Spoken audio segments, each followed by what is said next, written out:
listening to Give God 90, where we're not afraid of the tough biblical questions, because we will dig through the language, the culture, and the history to find the truth revealed in the words of our Creator. Well, hello, everyone. Thank you for letting us spend some time with you this evening. I would say I'm being closely monitored and supervised, but I'm not sure how close it is. Sometimes you just crack yourself up, don't you? Losing the things I need to listen to you and trying to catch them again. If you happen to be new here, we do try to have fun when we do this. This is rocket science. This is applying biblical philosophy, biblical narrative to your life. And it's not supposed to be difficult. And it should be entertaining and fun. If you haven't been to GiveGod90.com lately, you might want to check that out. I have updated some things there you might find interesting. So I had to make myself a note because I don't mention this often enough. A lot of people listen to the podcast on various podcast platforms. You can also listen to it on my YouTube channel. Just search for it on YouTube. If you enjoy that kind of thing and I get enough subscribers, then I can actually have a real name and not a bunch of numbers that you might have to remember that nobody remembers anyway. So if you do, make sure you do the like, share, subscribe, all that good stuff on there as well. If not, that's fine. You can keep listening where you're listening. I do need to remind you that as of this December, we won't be able to be live on the podcast anymore. And I'm still entertaining some concepts and ideas about that. If you were listening last week and you remember that if you wanted a free download, I guess is the right word, for the audiobook, and you emailed me, well, I had a few people email me, and it was kind of interesting because the people that emailed me said, this is a really great idea. Glad you're doing it. Please give it to someone less fortunate than us. Please give it to someone more deserving. And I'm thinking, well, we have a lot of very charitable people who listen to us, apparently. We really do. So I am certainly glad that is going on, but I do, I wouldn't mind giving them away. It's fine. If you want one, just let me know. And I'll leave that open for another few days. So or maybe there's just not that many people that interested in it. I don't know. Not sure how that's working. But either way, I am certainly glad that you folks out there are so charitable. What we're looking at tonight is Psalm 83. And there's not a lot of attention given to Psalm 83. And there should be. Psalm 83 has some things in it that may surprise you. Psalm 83 has some things in it that you may not recognize, or maybe you didn't know.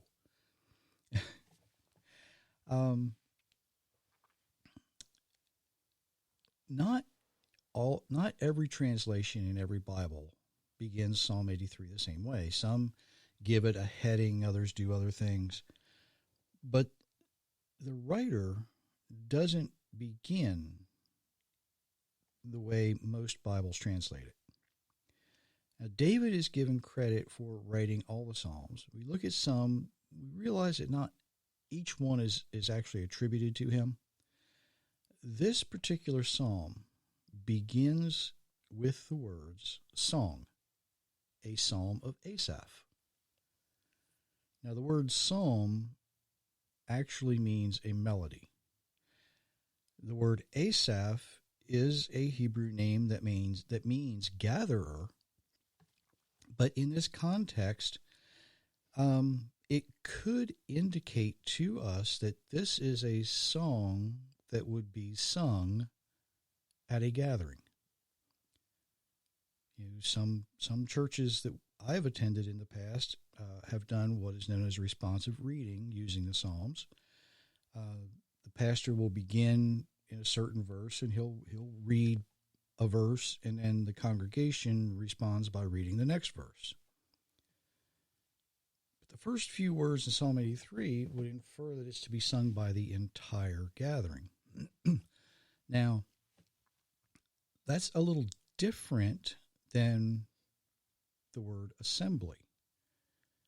The word assembly in Hebrew is kahilah, and it is typically, not always, but typically reserved to mean a group of people that are assembled for a dedicated worship. It would be a little different. Now, you might think I'm getting technical here, and a little bit I am, but you may hear these words, and it might confuse you, but there is a difference between an assembly that is dedicated to worship and just a group of friends getting together. It's just like there's a big difference between a worship service in a church or a synagogue and people getting together to share a meal. They're still gathering. They're still assembled together, but it's for two different purposes. Does that make sense? Okay. So, don't be too confused by it. It's not that technical, just the way we use the language.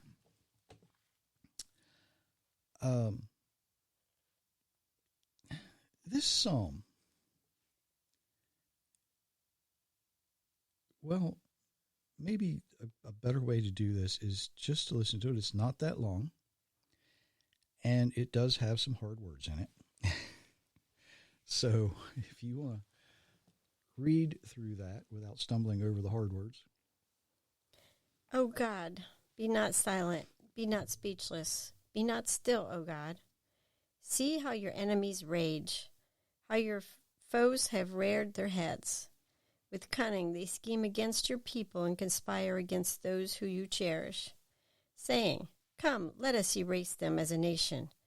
May the name of Israel be remembered no more.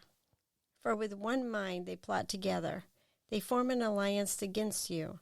The tents of Edom and the Ishmaelites of Moab and the Hagriites of Gabal, Ammon and Amalek of Philistia with the people of Tyre. Even Assyria has joined them, lending strength to the sons of Lot. Shelah. Do to them as you did to Midian, as to Sisera and Yabin at the river Kishon, who perished at Endor and became like dung in the ground. Make their nobles like Oreb and Zeb, and all their princesses like Zebah and Zalmunna, who said, Let us possess for ourselves the pastures of God. Make them like tumbleweed, oh my God, like chaff before the wind. As fire consumes a forest, as a flame sets the mountains ablaze, so pursue them with your tempest, and terrify them with your storm. Cover their faces with shame, that they may seek your name, O Lord. May they be never ashamed and terrified. May they perish in disgrace. May they know that you alone, whose name is the Lord, are most high over all the earth. Now, I know that sounds like a lot to take in, especially with all the names that are mentioned here. And in a way, it sounds a little bit like what's happening today, doesn't it? So let's just sort of break this down into what is hopefully some understandable parts. The first thing the writer is saying, he's asking our Creator to speak. Let your plan be known. Show us, tell us, just give us some indication about how his enemies and the enemies of the faithful are going to be dealt with. You've got to, it's kind of like saying, we need some relief down here, right? And we do, even today, we need some relief down here. We need a little bit more peace and a little bit more tranquility. And that's what he's asking. He's saying, say something to us, speak to us, let us know. And he goes on then to remember how all the enemies of the Creator, all the enemies of the faithful, have been either destroyed or overpowered. That's that list of names. That was a list of the defeated. Then he continues to ask that these new enemies be made, well, in this translation is tumbleweed, and others you repeat other words that aren't there. It's not exactly tumbleweed. It's more like dust that would sit on top of solid soil or rock. And the wind would pick it up and just blow it away. We don't need to deal with this if you'll just speak and your breath will carry them away. He's asking that they be dealt with quickly and not to allow them to bother them anymore. Again, sounds like a lot of things that's happening in the world today. He's asking that the Almighty chase them in his wrath. Let them be shamed by their actions. And almost as soon as those words are written, we change gears just a little bit. Although these enemies who are conspiring against the Creator, against the nation of Israel, and against everyone who is faithful to the Creator, the writer changes gears and says, just bring them to a place that is so low, show them they're so broken, they're so defeated, that now they will seek and search for your name. They will always be ashamed of what they've been doing. And they will learn to fear the Creator of the universe. But all those who will still reject him, let them be destroyed in disgrace. Basically, he's saying, chase them down, show them who you are, and the ones who will willingly bow down to you, you can accept. The ones who are still going to reject you, well, you deal with them on your terms. That's what he's saying. He's saying, if there's anyone among them who's willing, take them back.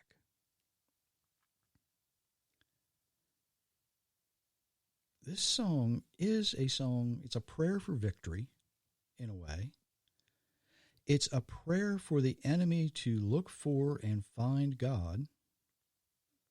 It's a prayer that those who refuse and reject the Creator be eliminated. It's a prayer that those who find him learn to respect and honor him. It's a prayer that everyone recognizes or will recognize that he is God of God, King of Kings. This psalm holds a lot of information that we can use today in our prayer life.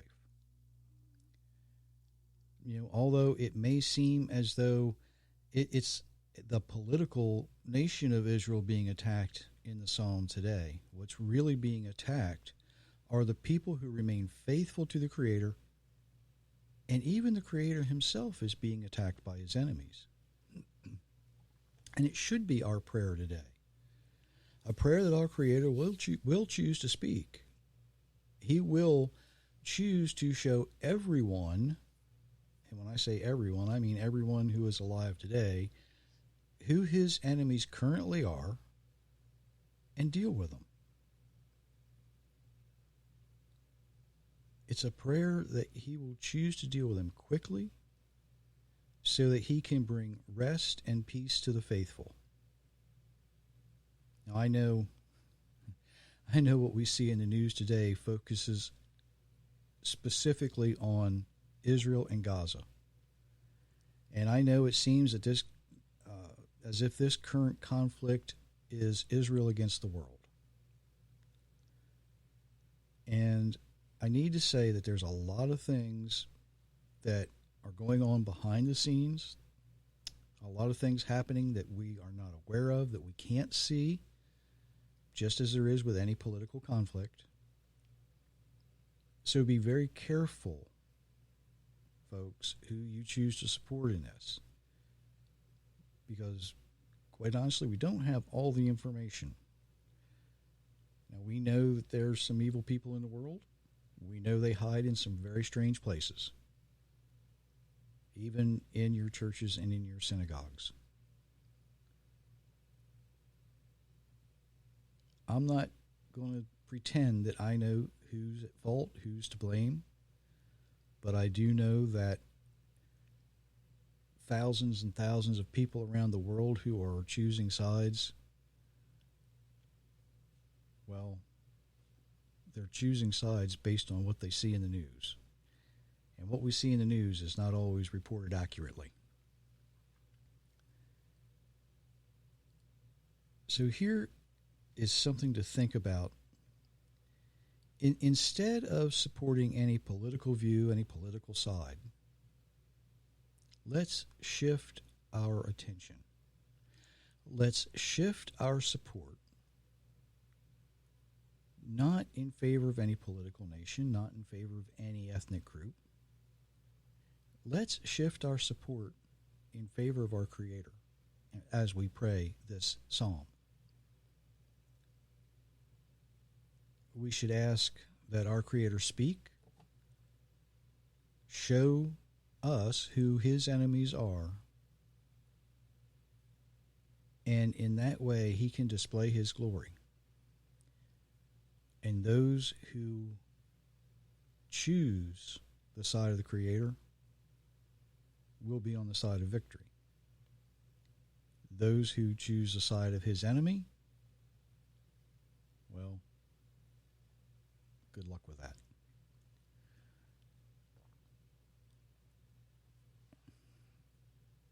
When that happens, it will be the Creator himself who will chase his enemies.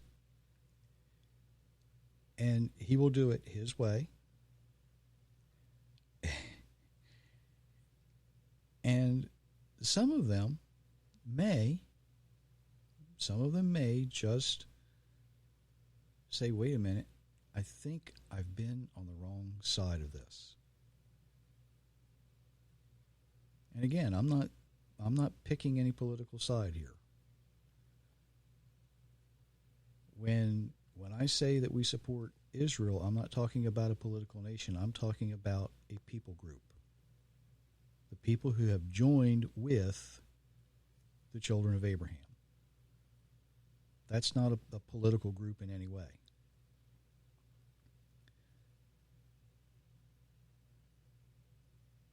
In other words, what I'm saying is we would be wise to let God be God. Not to try to guess about who's right, who's wrong, because we simply don't have all the information we need to understand who's who. Like I said earlier, there are evil people hiding in places you least expect them. There's a lot going on that we don't know about, but we know who does. And when we ask the Almighty to intervene and speak, deal with his enemies, he will sort them out. And like we were talking about in the last episode, he will mark his own, and he will destroy those who reject him. And when he does that, the world will know that he is God. I have heard some really, really ridiculous things being said about this conflict. Probably the most ridiculous, if not the most ridiculous thing I've ever heard, is that Jesus was a Palestinian. Well, if you look at the ancestry, you know that he was not. It would be impossible.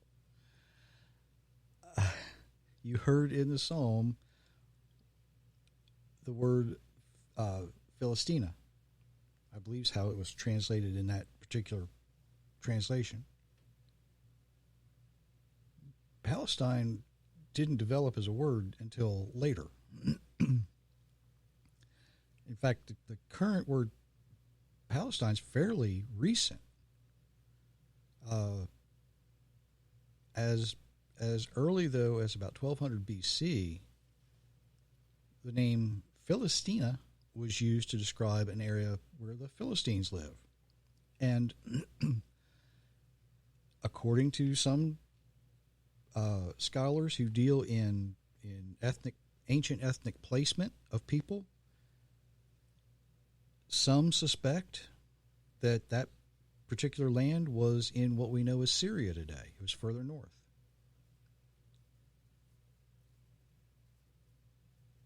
Something we need to remember is the people who are victorious get to write the history books.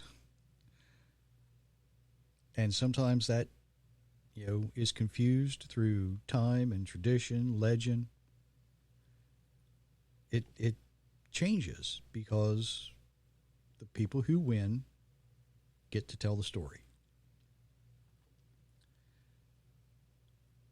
The people who were living in what we know as Israel's day just after the Second World War were displaced. And there's always going to be some speculation and confusion about that. Who owned the land, who had this, who was doing that. Could it have been done a better way? Probably. But it wasn't. So we have what we have today. And for people who are far removed from that area to say with any certainty that, oh, I know exactly what's going on, well, that's just incorrect. You don't know what's going on. There's people that live in Gaza and live in Israel who are still wondering who started what and when. If you don't believe me, read some of the Israeli newspapers. Read some of the Arab newspapers. They're available. They're online. I read them both. And they're still trying to figure out how this really began. What was the catalyst just before the invasion? And that's why I used Psalm 83. It should be, hopefully, a way to help you understand what we should be watching and how we should be praying about this.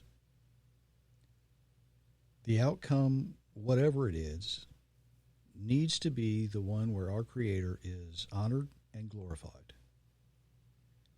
Because any other outcome will simply lead to more conflict, more confusion.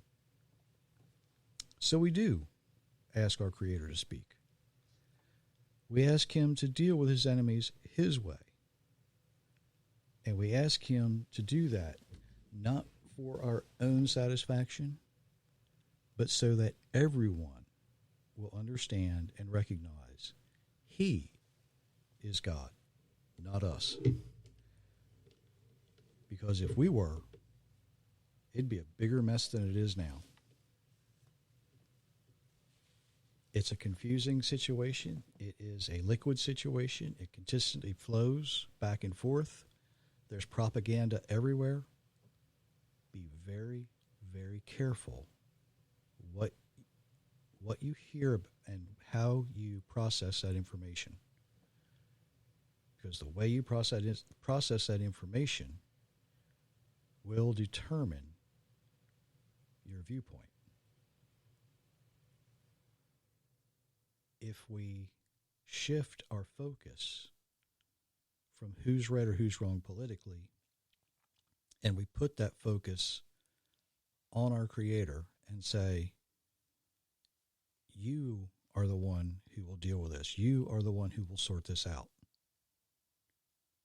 You deal with your enemies and the enemies of your faithful ones.